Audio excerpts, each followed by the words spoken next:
Hey guys, what's up? Maik Wiedenbach coming at you from the mailbox. And the question du jour is cardio. You know, what about it? How much, when, whom, when? A good question. So cardio, right? In the olden days, as my daughter always says, it was said that weights build muscle and cardio burns fat. And that's of course not accurate. Cardio expends energy. So who needs to do cardio? Two groups of people. People who are endurance athletes, you know, cyclists, runners, they should probably go running. That makes sense. And people who need to expend more energy. So then, how much cardio should you do? Let's assume that the premise is fat loss. You should do as little as you can get away with. Because you cannot out-cardio a bad diet. Meaning, you're trying to lose weight.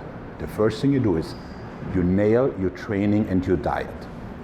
And if the weight loss stalls, you can either cut calories further or add energy expenditure, which is cardio. However, when people diet and they cut the calories and they add lots of cardio and do all of that at once, where are you going to go from there, right? So you want to start here and then gradually add cardio to the tune of maybe like 10 minutes the first week, 12 minutes the second, and so on and so forth, depending on where you're ending up.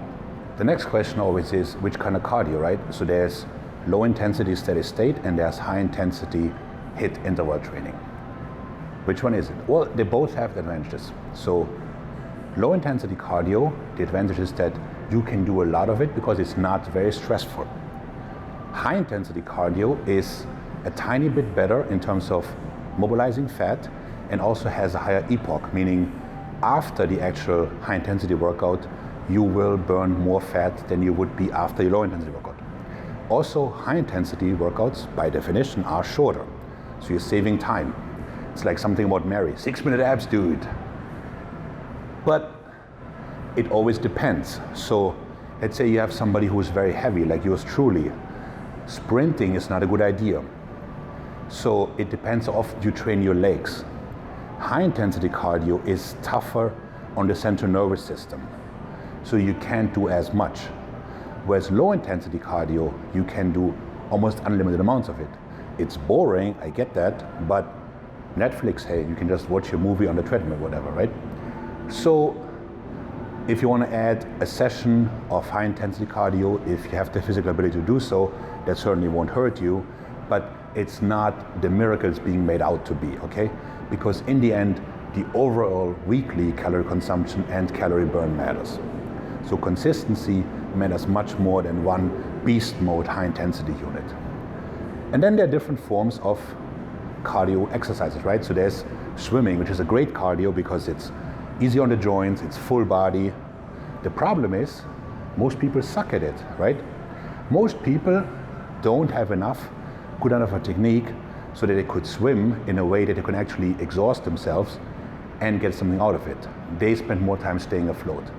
Also with swimming, there's often access can be a problem, right? You have to go to a pool, change, and so on and so forth. The best cardio is the one you do. So the same goes for crew. That's a great cardio, but you need a coach. Otherwise, you're wasting your time and energy. Whereas walking on a treadmill or running, the entry barrier is very, very low and it can be done anywhere and it's very affordable. Outdoor cardio beats indoor cardio. Now, that doesn't help us in the Northeast a whole lot because we can only be outdoors like maybe 2 weeks out of the year. But theoretically, if you can run or bike outside, you will get more out of it because of the wind resistance. Cliff notes. Cardio does not burn fat, it burns calories, it expends energy. It will not ever, under no circumstances, make up for a crappy diet. High intensity is a little bit better than low intensity cardio in terms of fat loss, but it's also more taxing on the nervous system. So choose wisely. Do not add insane amounts of cardio in the beginning of a diet. Gradually see when your weight loss stops and then add more cardio from there on. There you have it. Cardio in a nutshell. Maik out.